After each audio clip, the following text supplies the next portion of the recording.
Hoy, en un mar de voces incómodas, ponemos el foco en un tema que se ha silenciado demasiado tiempo: salud sexual y no reproductiva en mujeres con diversidad funcional.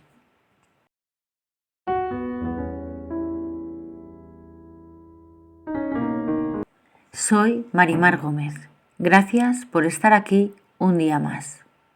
Hoy tampoco vengo sola. Está conmigo una mujer que está realizando un estudio muy interesante y necesario: Fernanda Marín. Fernanda es investigadora y está haciendo un estudio clave para dar visibilidad a la discriminación en la atención pública desde una mirada interseccional y con perspectiva de género. Ella os podría decir muchas cosas. Es cientista, política, pontificia, Universidad Católica de Chile, máster en Sociología, Universidad de Chile, activista por los derechos sexuales y no reproductivos de mujeres, disidencias, personas con diversidad funcional y personas gordas. Actualmente está estudiando el doctorado en programa de género en la Universidad Autónoma de Barcelona. La conocí por mediación de una activista de los derechos de las personas con diversidad funcional, Nadia Domínguez. Estuvo con nosotros en el podcast anterior y también colabora en otros aspectos con INDAR. Me puse en contacto con ella y tuvimos una entrevista que desde luego me hizo reflexionar mucho sobre el tema y sentí que debíamos reservar un podcast para hablar de ello. Fernanda, bienvenida. Gracias por decir que sí a este espacio. Para quien aún no te conozca, ¿quién es Fernanda Marín y qué te mueve a trabajar en este tema? Hola Marimar, primero que todo te agradezco la invitación a tu podcast. Me parece muy interesante que conversemos sobre estos temas. Bueno, ¿quién soy yo y qué me mueve a trabajar esta temática? Yo soy politóloga de formación, soy una investigadora feminista y actualmente estoy terminando mi doctorado en estudios de género en la Universidad Autónoma de Barcelona. Y desde ahí intento contribuir a visibilizar los derechos sexuales y no reproductivos de personas con corporalidades no hegemónicas, es decir, aquellos cuerpos que no son considerados como comillas dentro de la norma. Trabajo hace más de 15 años investigando y promoviendo los derechos sexuales y no reproductivos. Específicamente me he dedicado a temáticas sobre aborto y diversidades sexogenéricas. Entonces, cuando comencé mi investigación doctoral, decidí abordar la realidad no solo de mujeres y personas LGBTQIA+, sino también de personas gordas y personas con diversidad funcional, o personas con discapacidad, dependiendo de cómo se autoidentifiquen. Entonces, si bien mi foco siempre ha estado centrado en este tipo de derechos, detecté una gran falta de información respecto a personas de corporalidades, comillas, fuera de la norma, y por tanto me pareció fundamental ver qué estaba pasando ahí y por qué las experiencias en el acceso a estos derechos, en este derecho a este acceso a la salud sexual y no reproductiva, se encontraban tan poco documentadas y tan poco investigadas, ¿no? Hoy queremos hacer 3 cosas muy concretas: nombrar y entender qué está pasando en el acceso a la salud sexual y no reproductiva de las mujeres con diversidad funcional; visibilizar las barreras reales desde el capacitismo institucional hasta los prejuicios que siguen marcando nuestros cuerpos; abrir una mirada feminista e interseccional donde hablemos de autonomía, consentimiento, deseo y derechos. Si te parece, Fernanda, empezamos por ahí. Cuéntanos en qué consiste el estudio que estás realizando y qué te estás encontrando a grandes rasgos. Bueno, la investigación que estoy realizando consiste principalmente en identificar las violencias que sufren las personas de corporalidades fuera de la norma biomédica occidental hegemónica en el acceso a servicios de salud sexual y no reproductiva en el sistema público de salud en España. Estoy abordando desde el año 2010 hasta la fecha Y los grupos que estoy estudiando son, como te comentaba antes, personas LGBTQIA+, personas gordas y personas con discapacidad o diversidad funcional. Para esta investigación he realizado alrededor de 15 o 16 entrevistas aproximadamente. Son entrevistas en profundidad a personas que se identifican, como que se identificaron en el llamado con estos tres grupos, o algunos de los tres grupos, o algunos de ellos o de ellas se identificaban con más de uno. Y lo que me interesaba era comprender sus experiencias al momento de acudir a los servicios de salud sexual y no reproductiva y dimensionar los obstáculos a los que se ven enfrentados o a las violencias que estas personas detectan en el sistema de salud público en España. Comenzó siendo solo en Barcelona, pero luego me encontré con entrevistadas muy interesantes en otros territorios dentro de España, así que decidí ampliar el estudio a un territorio más amplio. Una pregunta directa, porque creo que muchas mujeres se van a sentir reflejadas. ¿Las mujeres con diversidad funcional tienen un peor acceso a la salud sexual y no reproductiva? ¿Y cuál es la causa de que esto sea así? Bueno, es muy interesante poder abrir la conversación con esta pregunta, ya que efectivamente las mujeres con diversidad funcional sí tienen un peor acceso a la salud sexual y a la salud no reproductiva en comparación con aquellas mujeres que no tienen algún tipo de discapacidad o diversidad funcional. Según datos del año pasado, que recién pasó, el 2025, la Confederación Española de Personas con Discapacidad Física y Orgánica, el COSENFE,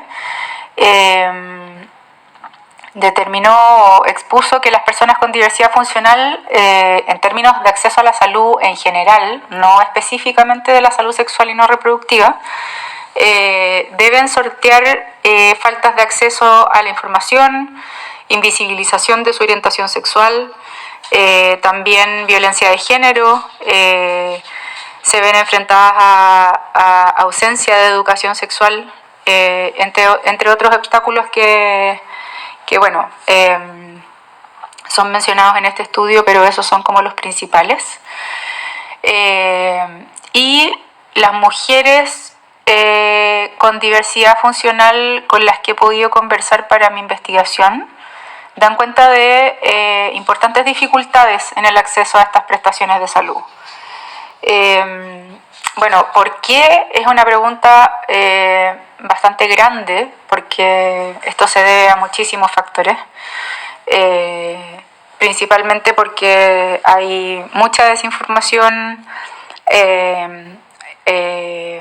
hay poca formación específica del personal de salud que se dedica a la prestación de este tipo de salud en particular.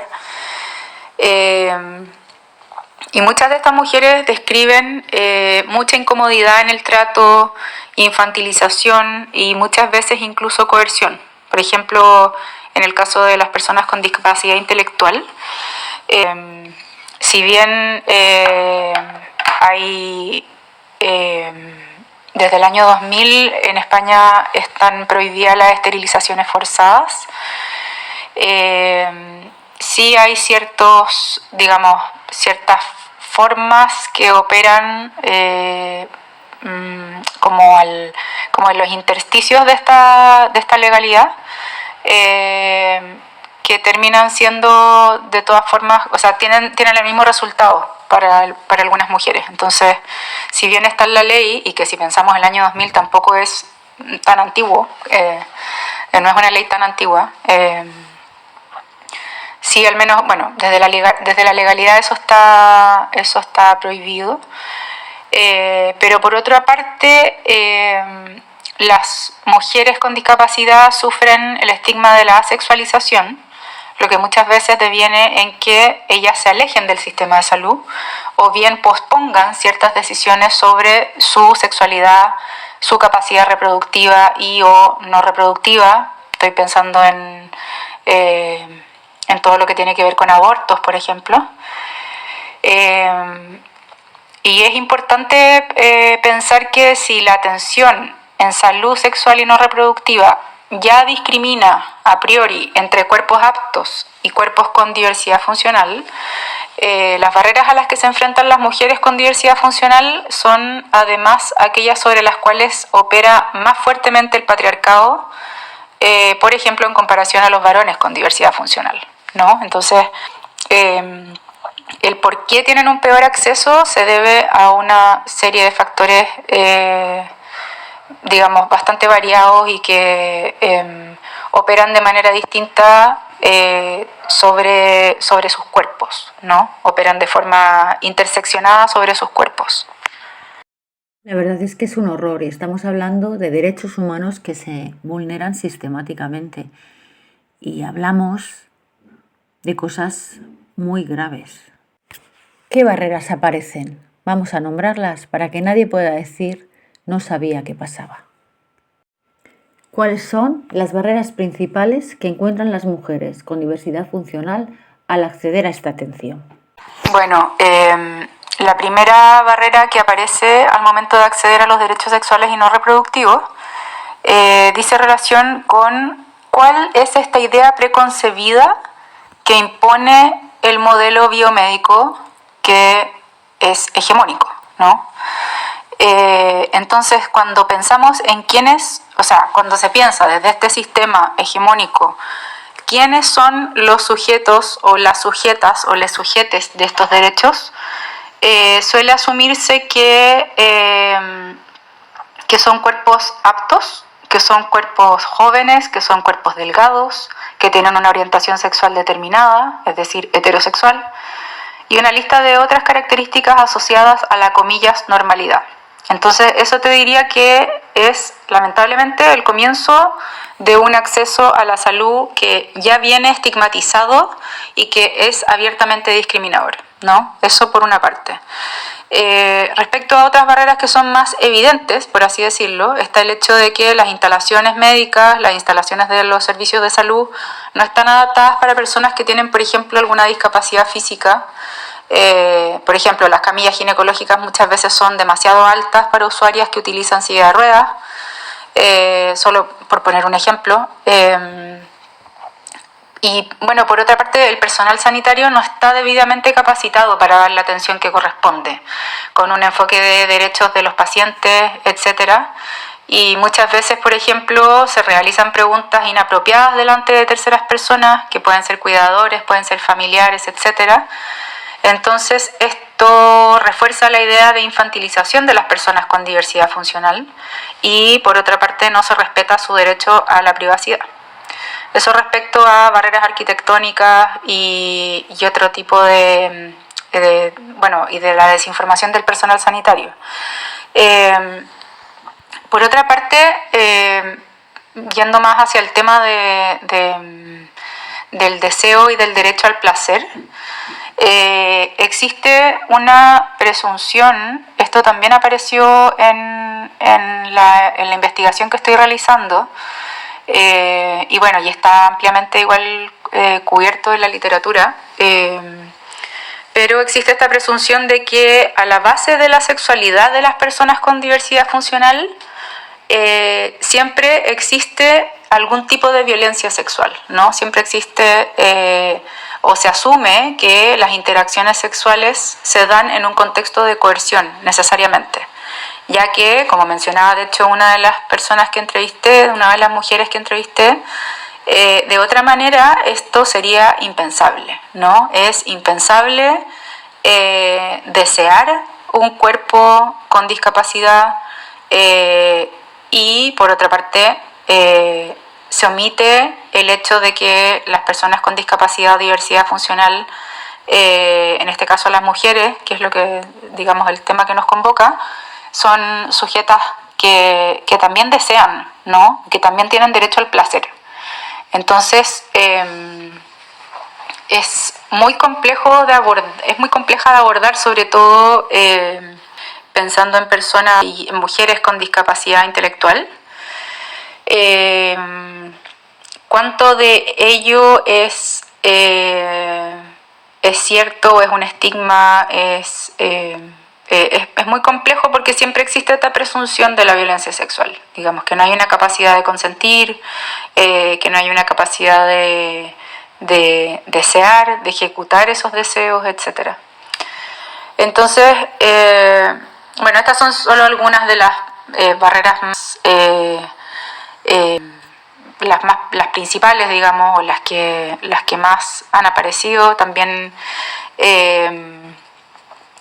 hay un bueno, el rol de las personas que cuidan, de las cuidadoras o de los cuidadores, o cuando son familia, cuando no lo son, también es un tema importante al momento de contar, al momento de recibir información o de buscar información. Y eso, bueno, también es otro de los obstáculos a los que las mujeres con discapacidad o diversidad funcional se enfrentan. Pero en resumen te diría que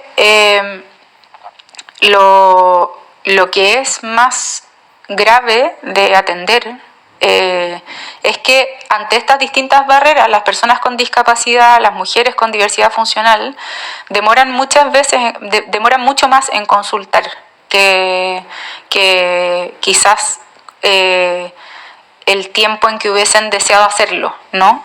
Consultas de todo tipo que tienen que ver, de todo tipo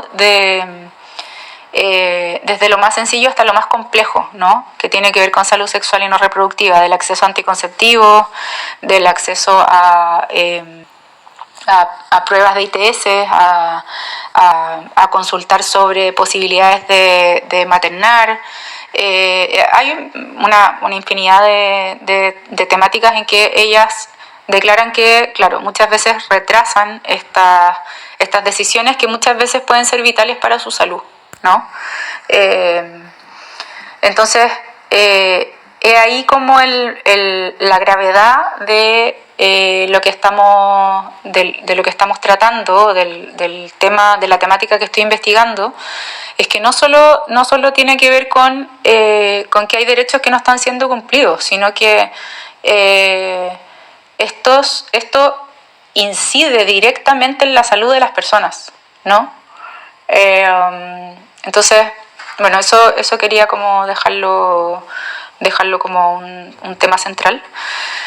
Y también se suma a la dificultad de que, lo que te decía antes, como el tema de la sexualidad y, bueno, sobre todo el tema de la sexualidad, quizás más que el tema de la reproducción o no reproducción. Bueno, en el caso del aborto sí, pero siguen siendo temáticas que son tabú.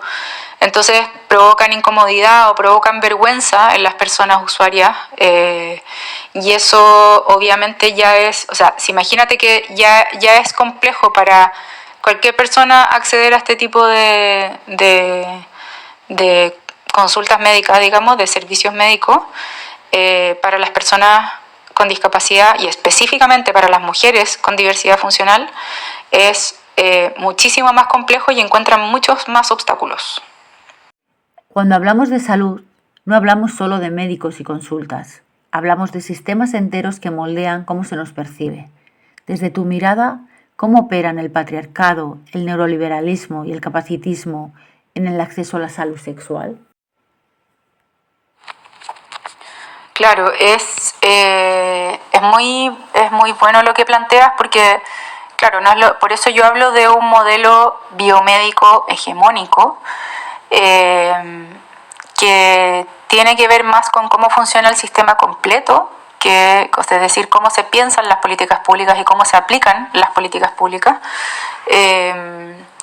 ya que todos estos sistemas de poder que tú mencionas, el patriarcado, el neoliberalismo y el capacitismo, operan de forma imbricada, es decir, no podemos pensar en ellos de forma aislada, no son sistemas que operan de forma aislada.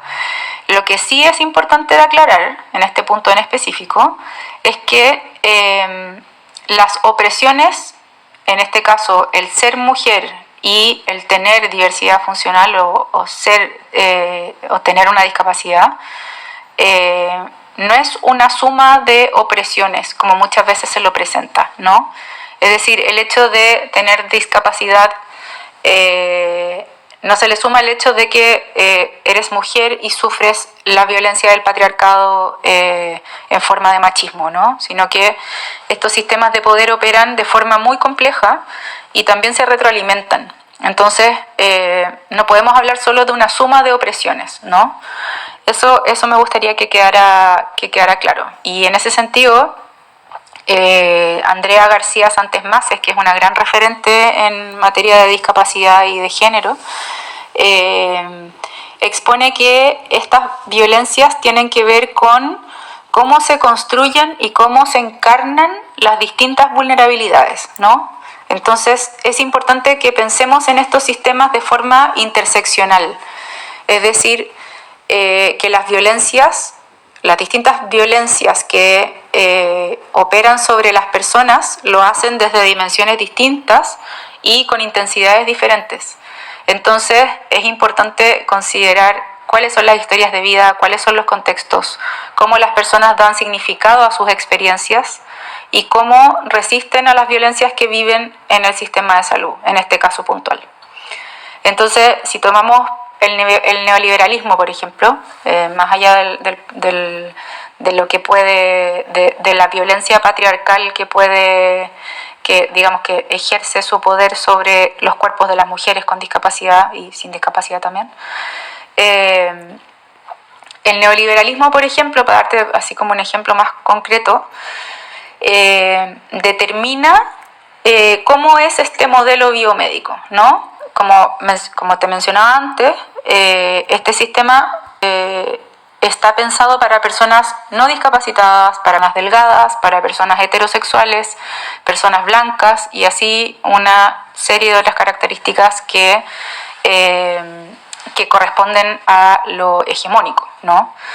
Entonces, comillas, normal o comillas, esperable de una persona con diversidad funcional, desde este punto de vista, es que esta persona quiera rehabilitarse lo más posible, ¿no? Es decir, que una mujer sorda, por ejemplo, desee tener un implante coclear o que alguien con movimientos limitados acuda a la mayor cantidad de sesiones de fisioterapia posible o bien alguien se someta a múltiples cirugías para recuperar un funcionamiento, entre comillas, lo más normal posible, ¿no?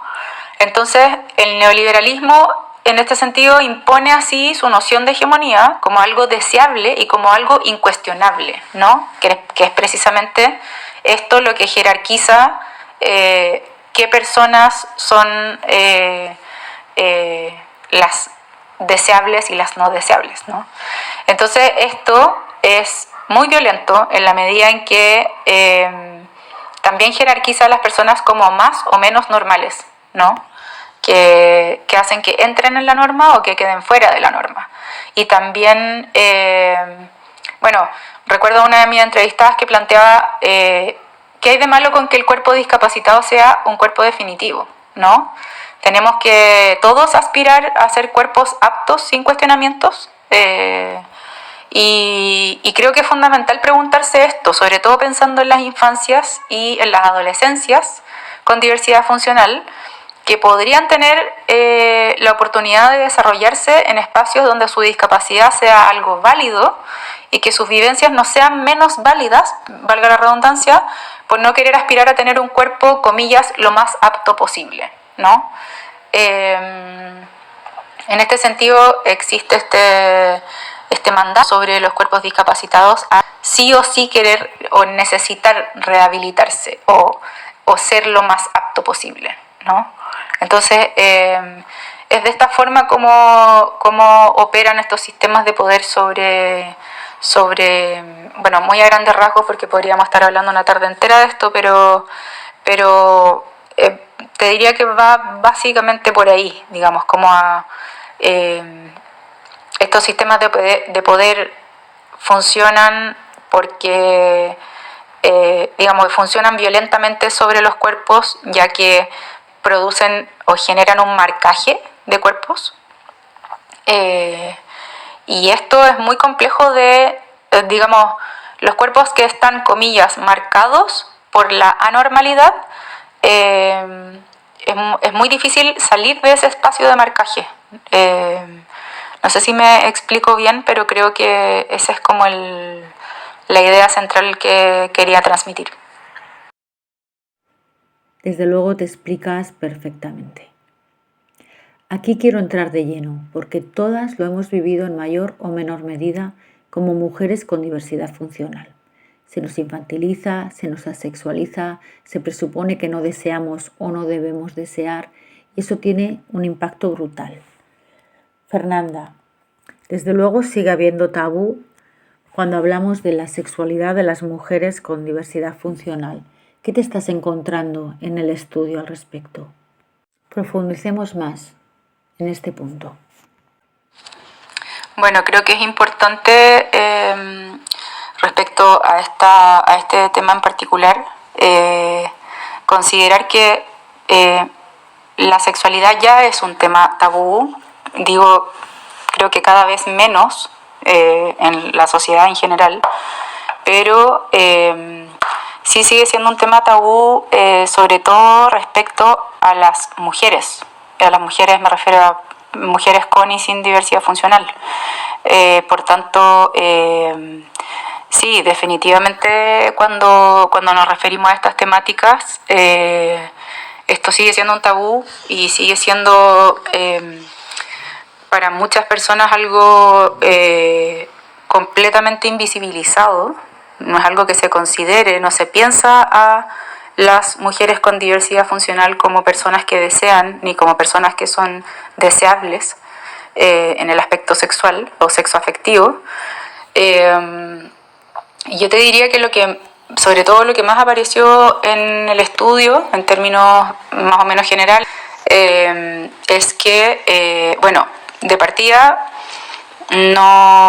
las entrevistadas decían que no habían recibido educación sexual muy, digamos, de forma muy completa, de forma integral, no la habían recibido como tal, y en particular las que sí lo habían vivido, las que sí habían pasado por esa etapa en la escuela, decían que, bueno, se pasaban todos estos contenidos, se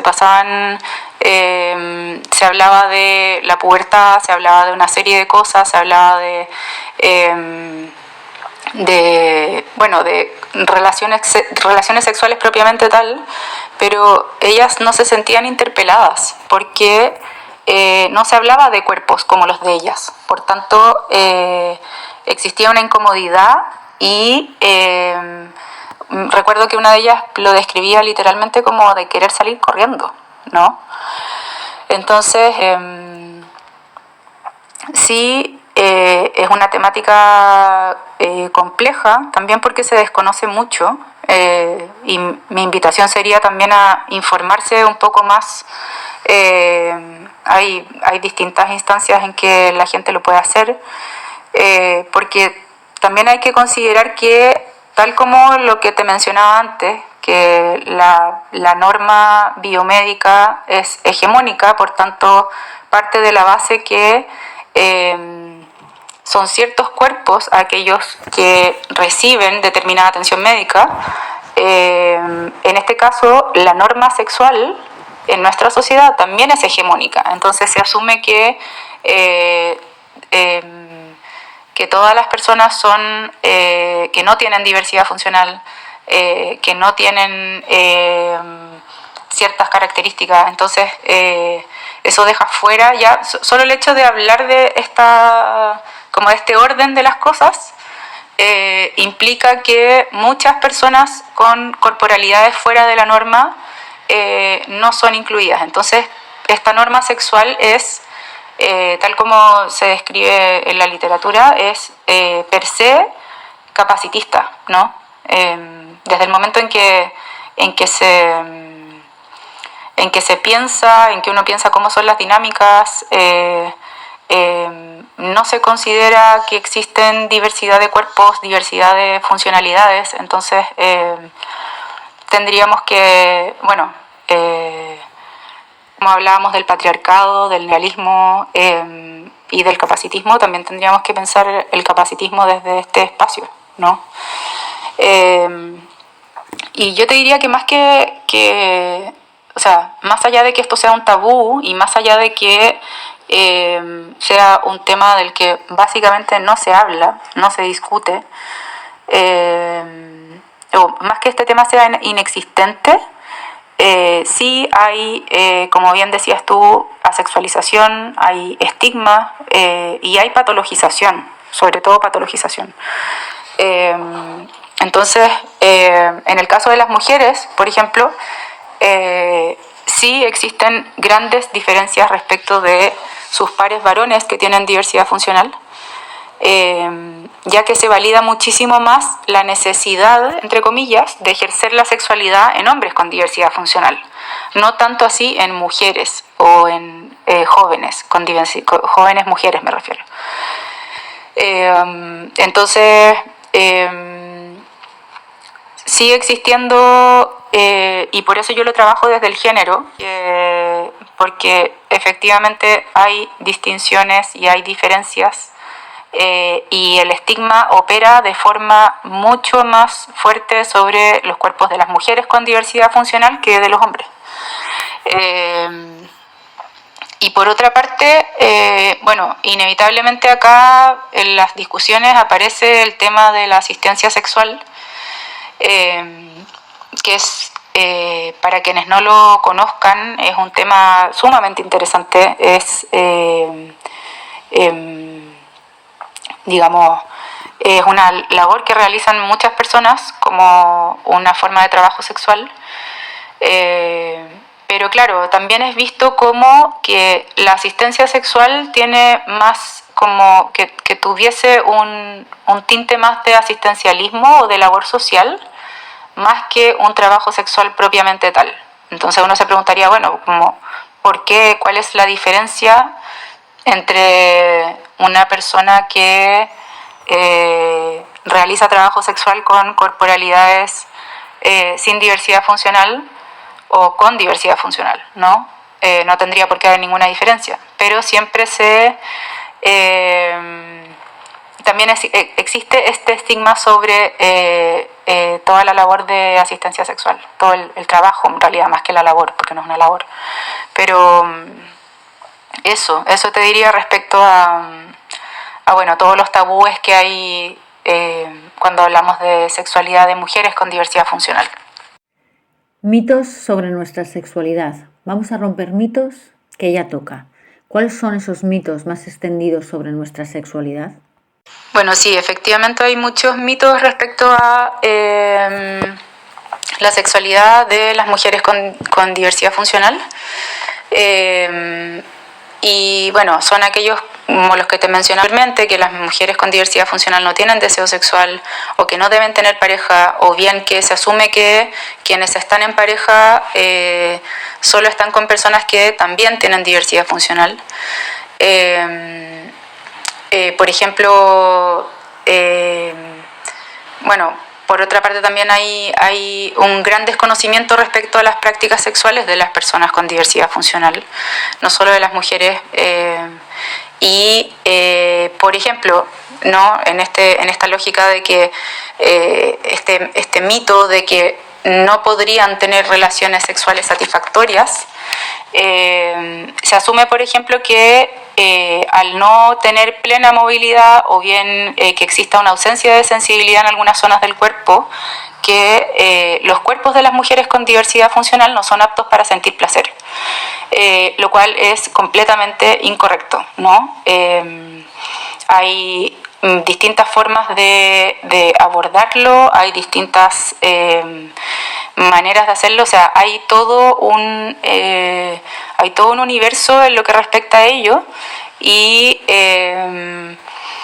sería, o sea, bueno, la invitación a quienes están escuchando el podcast también sería a pensar en cómo otras corporalidades, que no son las que a lo mejor estamos habituados a ver, o a lo mejor que no nos atrevemos a preguntar, o que simplemente no nos lo cuestionamos porque el estigma de que son personas asexualizadas está tan difundido que es algo que muy pocas personas se lo cuestionan o se reflexiona muy poco al respecto.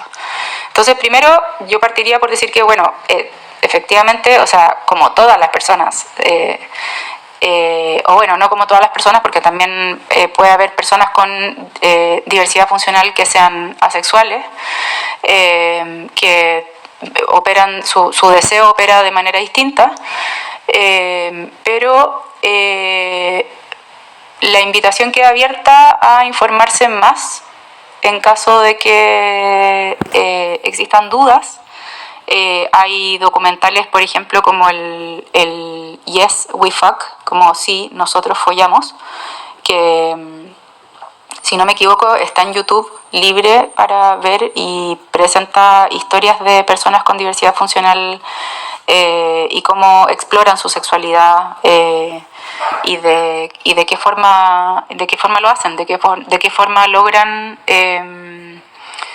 acercarse a completar sus deseos o a cumplir sus deseos, ¿no? Por otra parte está el mito de que las mujeres con diversidad funcional no pueden ser madres, ¿no? Existe este prejuicio respecto a las posibles maternidades, sobre todo yo diría en lo que respecta a la discapacidad intelectual, ¿no? Porque normalmente las personas que están categorizadas como o están, sí, que están categorizadas como intelectualmente discapacitadas tienen mucho más difícil el camino para acceder a una atención sexual que no sea coercitiva, ¿no? Si bien la esterilización forzada está prohibida en España, es muy frecuente oír historias de personas que sin su consentimiento o les han dado anticonceptivos orales, les han insertado un dispositivo intrauterino y bueno, muchas veces de alguna forma como desde métodos más soft, podríamos decirlo, se les hace firmar un documento de esterilización o así. Sigue existiendo casos en que esto es así, ¿no? Y bueno, también está el mito de que las personas, y en particular las mujeres con diversidad funcional, no saben decidir o no entienden lo que significa el consentimiento. Y como te mencionaba antes, está esta concepción de que cualquier relación sexual que pueda tener una persona con discapacidad o una persona con diversidad funcional tiene que estar necesariamente mediada por la violencia, ¿no? Porque claro, el argumento que hay detrás de esto es que si alguien quiere tener una relación sexual con un cuerpo discapacitado, esa persona está mal, ¿no? Esa persona no, digamos, todo lo que impone la sociedad desde la construcción del deseo, digamos, se considera como algo no permitido, como algo que no es bien visto, ¿no? Entonces, o bien es por eso, el argumento que hay tras eso es, bueno, nadie desearía el cuerpo de una mujer con diversidad funcional, o bien porque la persona con diversidad funcional se considera incapaz de consentir, ¿no? A priori. Entonces, cualquier acto sexual en este contexto es considerado un acto de violencia, porque se asumen esas cosas. Uno, que no son sujetas de deseo, y dos, que no entienden el consentimiento, ¿no? Esto, por supuesto, no es así. También es un mito, ambos son mitos. Y también se enfatiza mucho el hecho de que existe un riesgo inminente, de que es mucho más importante estar centrados en el riesgo que corren las mujeres con diversidad funcional por sobre la posibilidad del placer. Es decir, siempre existe esta preocupación por parte del entorno cercano respecto a estos posibles riesgos de abuso, de embarazo, etcétera, que por supuesto son temas que hay que atender como para todas las personas. Digamos, si pensamos en todas las infancias, sean diversas funcionalmente o no, sean discapacitadas o no, siempre es algo que hay que atender, por supuesto, pero hay una gran falta de instancias en las que se reflexione sobre la validación del placer de las mujeres con diversidad funcional y la validación de su deseo, ¿no? O sea, lo que decíamos antes, es solo cuestión de imaginar o digamos, de pensar en que estas temáticas ya son tabúes en nuestra sociedad en general. Por ejemplo, si lo pensamos así, cualquier mujer que ya no es joven, que no es considerada joven, ya no es una persona que se considera como una persona con posibilidad de deseo sexual, ¿no? Por tanto, para una mujer con diversidad funcional es incluso más complejo encarnar este estigma, incluso más que para los varones con diversidad funcional. Este tema, como todo lo que estamos tratando hoy contigo, daría para hablar muchísimas horas. Es cierto que la maternidad se nos cuestiona a las mujeres con diversidad funcional como si no estuviéramos capacitadas para criar. También es cierto que la esterilización forzosa es algo que se ha utilizado y se sigue utilizando de una manera más encubierta después de que la ley lo haya convertido en algo ilegal. Estamos hablando, como hemos dicho, de derechos humanos, y yo en la práctica de mi trabajo lo he podido ver tanto en personas con diversidad funcional intelectual como personas con diversidad funcional física, visual, movilidad reducida, antes y después, como digo, de que se haya convertido en una práctica ilegal. Y por supuesto, como tú nos explicas, en el caso de mujeres con diversidad funcional e intelectual, todo esto es mucho más violento, más agresivo, y desde luego tenemos que reflexionar sobre estas cosas porque debemos cambiar nuestra forma de ver y de tratar a las mujeres con diversidad funcional. Si tuvieras que quedarte con 3 ideas claves para que se queden en los corazones y en la mente de las personas que nos escuchan, ¿cuáles serían? Son varias cosas, ya que, o sea, pienso en varias cosas, pero si tuviera que quedarme con 3 ideas bien puntuales para las personas que están escuchando, bueno, lo primero es que creo que es sumamente importante la colectivización de las mujeres con diversidad funcional, es decir, es importante reconocerse en la otra, es importante conversar sobre estos temas que afectan a muchísimas mujeres, ya que también de esta manera nos permite ver que hay más personas cerca nuestro, ¿no? En el caso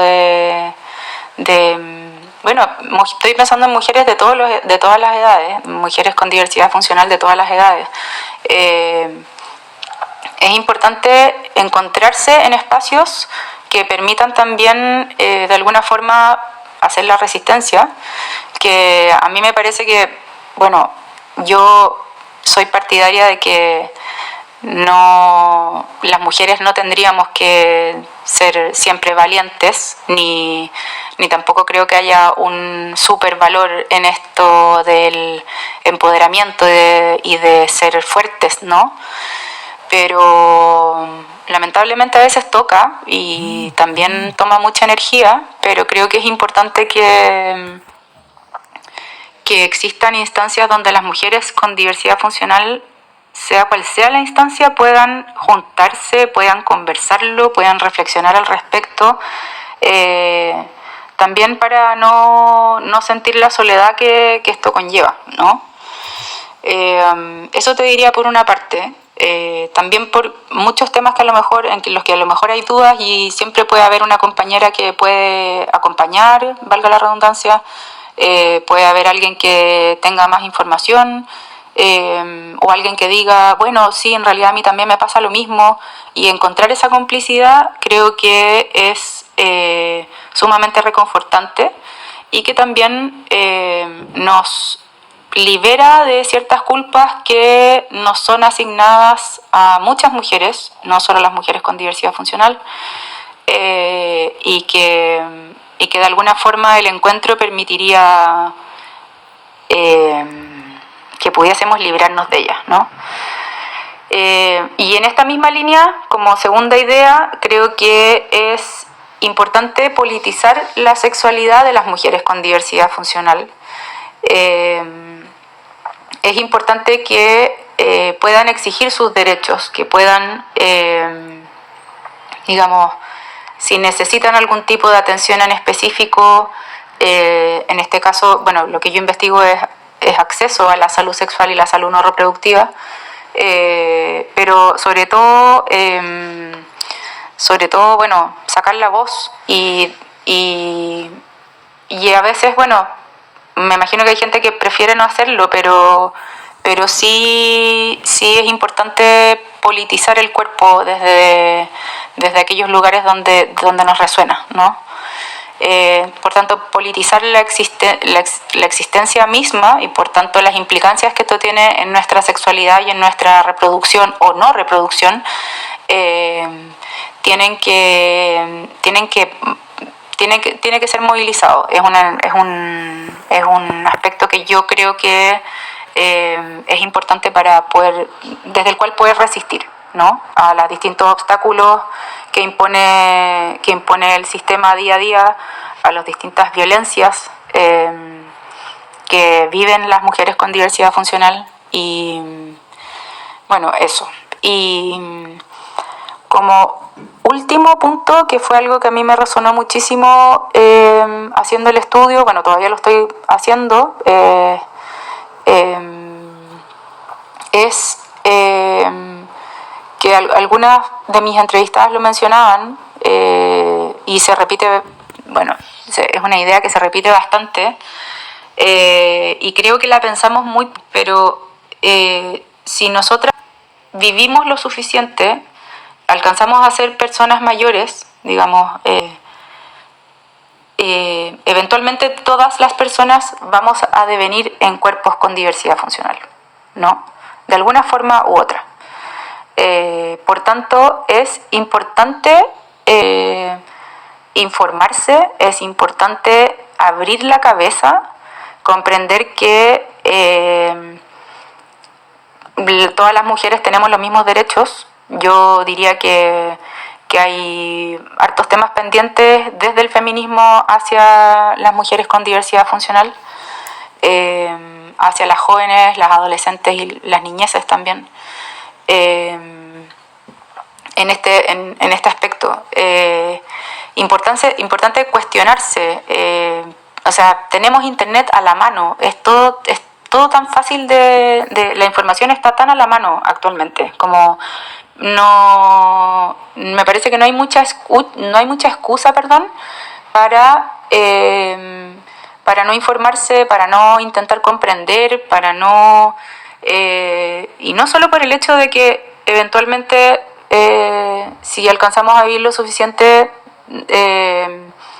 vamos a devenir en cuerpos con diversidad funcional o cuerpos discapacitados, sino que por el hecho de que es importante, de que si no nos informamos lo suficiente, que por ejemplo el personal sanitario no es suficientemente capacitado, si es que en las escuelas esto no se enseña, si es que no lo reflexionamos desde las políticas públicas, hay un montón de mujeres a los que se les niegan sus derechos, o sea, sus derechos no están garantizados.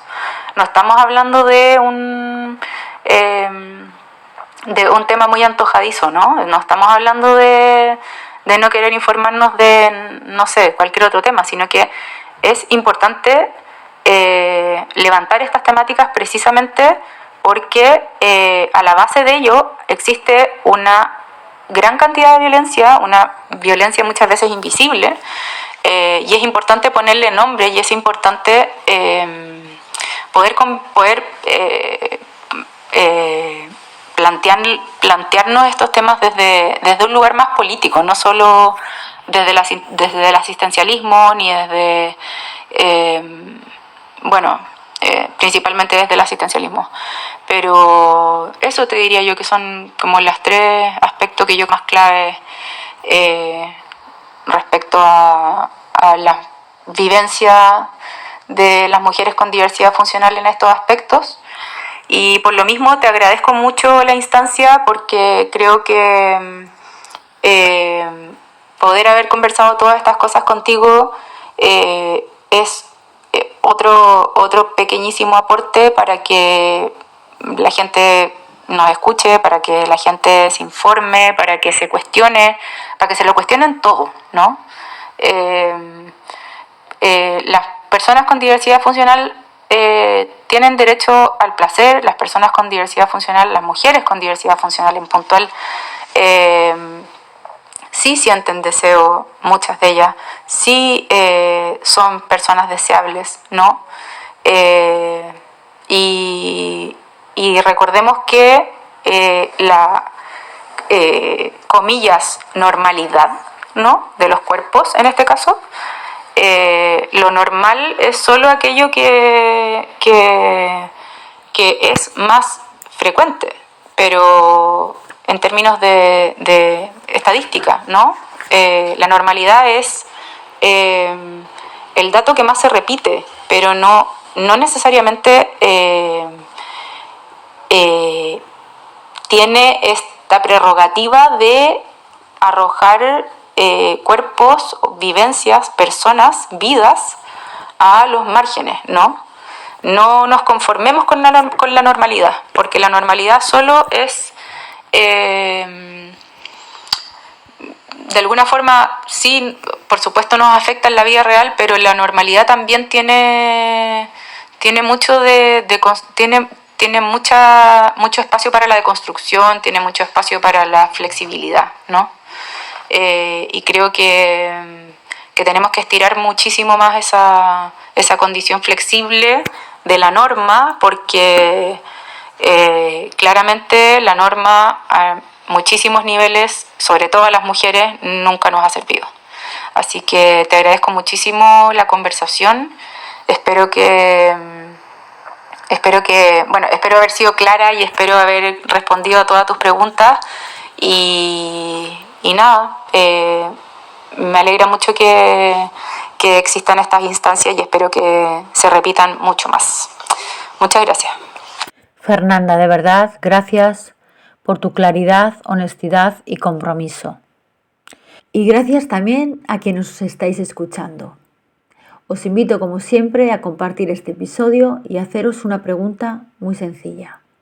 ¿A quién estamos dejando fuera sin darnos cuenta cuando hablamos de salud sexual y no reproductiva? Nos escuchamos en el próximo episodio, donde seguiremos transformando miradas y construyendo espacios más justos. Porque sí, somos un mar de voces incómodas y no nos vamos a callar.